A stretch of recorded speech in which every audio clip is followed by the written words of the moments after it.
Hi welcome to India's largest digital media network Suman TV. నేను మీ Keerthi. Right now నేను hitech city Madhapur Yashoda hospital ఎదురుగా ఉన్న టెండర్ హ్యాండ్స్ రీహాబ్ సెంటర్లో ఉన్నానండి. నాతో పాటు chiro and physio practitioner doctor Naveen Indore garu ఉన్నారు. నమస్తే సార్. హలో అండి. సార్, బ్యాక్ పెయిన్ ఏజ్తో సంబంధం లేకుండా ప్రతి ఒక్కరికి వస్తుంది. అసలు ఎందుకు వస్తుంది? మెయిన్ కాజెస్ ఏముంటాయి దీంట్లో? ముఖ్యంగా మనం బ్యాక్ పెయిన్ అనేసరికి అందరూ చాలా మట్టుకు ఇది వరకు మీరు అన్నట్టుగా ఒక 50+ ఏజ్లో 60+ ఏజ్లో వాళ్ళలోనే ఎక్కువ ఈ బ్యాక్ పెయిన్ నెక్ పెయిన్ అటువంటివి వస్తాయని అనుకుంటారు. కానీ ఈరోజు స్పైనల్ కార్డ్కి సంబంధించిన సమస్యల్లో కూడా 20+ ఏజ్ అంటే 16 to 17 ఏజ్, లేకపోతే 20 ఏజ్, 25 ఏజ్, టీనేజ్ నుంచి పడితే మిడిల్ ఏజ్ నుంచి పడితే ఓల్డ్ ఏజ్, అందరూ సఫర్ అవుతున్న సమస్య. కాంప్లికేటెడ్ ప్రాబ్లం ఇది. కాంప్లికేటెడ్ అనే వర్డ్ ఎందుకు వాడానంటే చాలామంది తెలియకుండా బ్యాక్ పెయిన్ వచ్చిన తర్వాత అదేదో నార్మల్ పెయిన్ అని చెప్పి ఆ రోజు ఒక పెయిన్ కిల్లర్ ఏదో టాబ్లెట్ వేసేసుకొని అలా రిలాక్స్గా ఉంటారు. అసలు ముఖ్యంగా ఈ పెయిన్ అసలు ఎందుకు వస్తుంది అనేది ముందు మాట్లాడుకుందాం. ఈ పెయిన్ ఎందుకు వస్తుంది అని అంటే లైఫ్ స్టైల్ చేంజెస్ ఒకటి. ఇది వరకు ఏంటంటే ప్రతి మనిషి మార్నింగ్ లేచినప్పటి నుంచి ఏదో ఒక యాక్టివిటీలో, అంటే వర్క్ అనేది ఏదో ఒకటి ఉంటుంది వాళ్ళకి. పొద్దున్న నుంచి రాత్రి పడుకునే వరకు వర్క్లో ఏదో ఒక వర్క్ వాళ్ళకు తోచిన ఫిజికల్ యాక్టివిటీ, ప్రొఫెషనల్ వర్క్ అనుకోండి, లేదంటే ఇంట్లో చిన్న చిన్న పనులు అనుకోండి, ఏదో ఒకటి బాడీ యాక్టివిటీ అనేది ఉండేది. కానీ ఇప్పుడు అలా కాదు కదా. ఏదున్నా ఆన్లైన్ డెలివరీ, ఏదున్నా మొబైల్ పట్టుకొని దాని కాలం గడుపుతూ. నాకు ఇప్పుడు ఇక్కడ చిన్న కన్ఫ్యూజన్ సార్. జనరల్ గా ఇప్పుడు నేను ఉన్నాను అనుకోండి, అలసిపోయాను, బ్యాక్ పెయిన్ వస్తుంది ఈ రోజు అంటాను.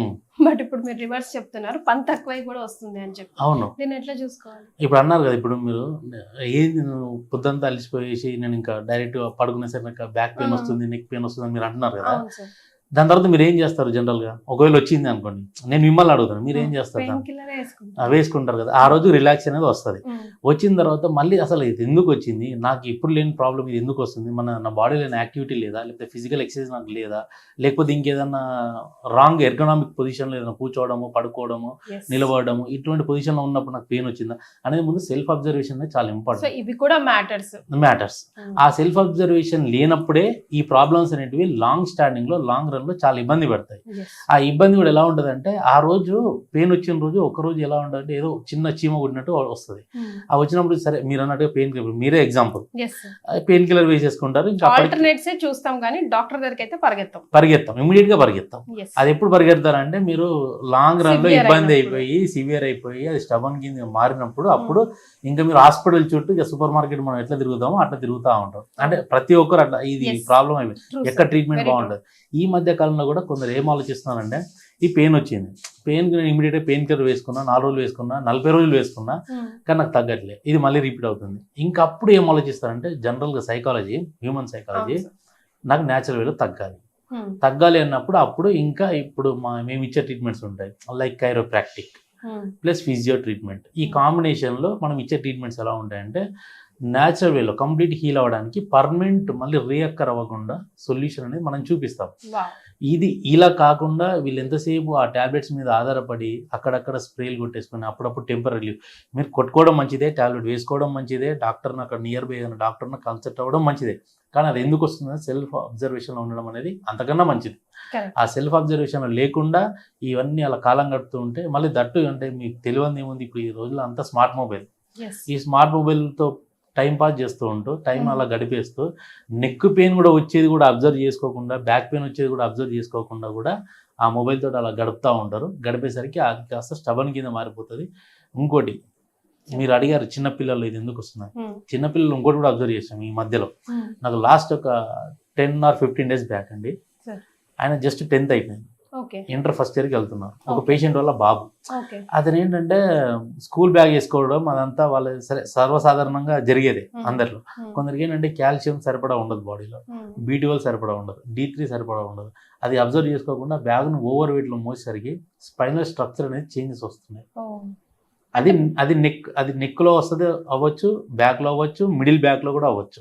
బట్ ఏంటంటే ఓవరాల్గా స్పైనల్ కార్డ్ మీద ఏదైతే ఆ చేంజెస్ వస్తుందో, ఆ చేంజెస్ వచ్చినప్పుడు దాన్ని కూడా అబ్జర్వేషన్లో ఎవరు చేయరు.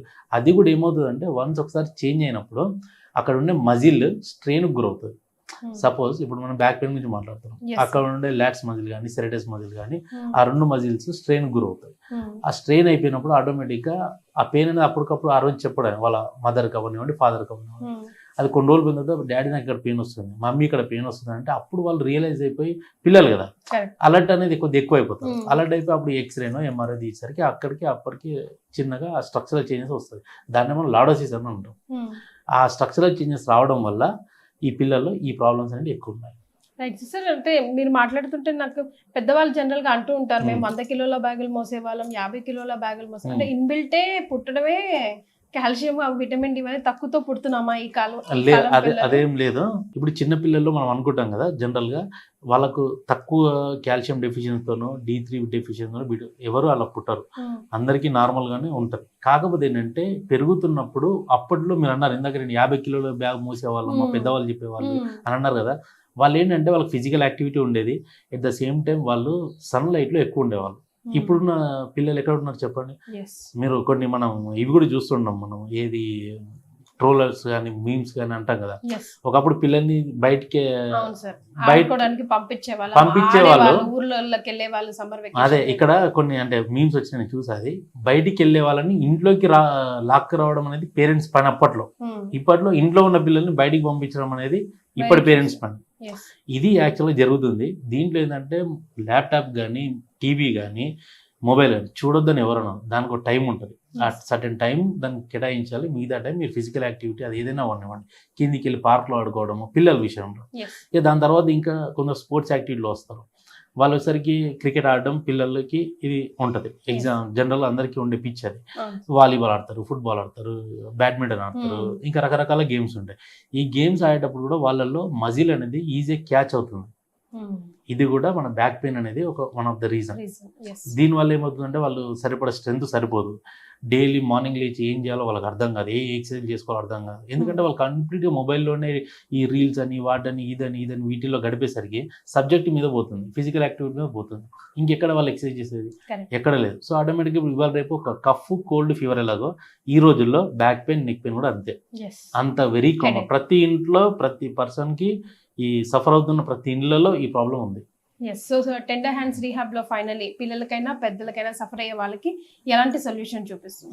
మన దగ్గరకు వచ్చేసరికి ఏంటంటే మనం న్యాచురల్ వేలో ట్రీట్మెంట్ చేస్తాం. సర్జరీస్ ఎక్కడైతే అవసరం అవుతుందో మనమేమో వాళ్ళని టచ్ కూడా చేయం, వాళ్ళ సర్జరీలు వాళ్ళు చేసుకుంటారు, అది వేరే విషయం. కానీ స్టార్టింగ్ స్టేజ్లో, ఎర్లీ స్టేజ్లో, అట్లీస్ట్ మోడరేట్ మిడిల్ స్టేజ్లో ఉన్నాను కూడా మీరు ఇక్కడికి వచ్చి ట్రీట్మెంట్ తీసుకుంటే ఫిజియో ప్లస్ కైరోప్రాక్టిక్ కాంబినేషన్లో మన ట్రీట్మెంట్ ఉంటుంది. ఆ ట్రీట్మెంట్ న్యాచురల్ వేలో తగ్గించుకోవడానికి బాగుంటుంది. మళ్ళీ ఇక్కడ ఏంటంటే రిపీట్ అవ్వడానికి చాలా తక్కువ ఛాన్సెస్ ఉంటాయి, అసలు మాక్సిమం ఉండదు, చాలా తక్కువ ఛాన్స్. కొన్నిట్లో స్టబన్ కేసు ఉంటాయి కదా, వాటిలో కొంచెం మనం చూసుకొని చేయాల్సి వస్తుంది. వాళ్ళకి ఏంటంటే కొన్ని స్ట్రెంథనింగ్ ఎక్సర్సైజ్ మళ్ళీ మనం చెప్తాం, ఇంటికి వెళ్ళిన తర్వాత ఇవి చేసుకోండి, ఇవి కంటిన్యూ చేయండి అన్నప్పుడు వాళ్ళు చేసుకోవాలి. చేసుకోగానే ఆటోమేటిక్గా వాళ్ళు పర్మనెంట్ సొల్యూషన్ వాళ్ళు ఉండిపోతుంది. Right sir, thank you so much. So చూసారు కదండి, మీకు ఇంకా ఎటువంటి డౌట్స్ ఉన్నా కింద స్క్రోల్ అవుతున్న నంబర్కి కాల్ చేయండి, డాక్టర్ ఆన్సర్ చేస్తారు. Thank you so much.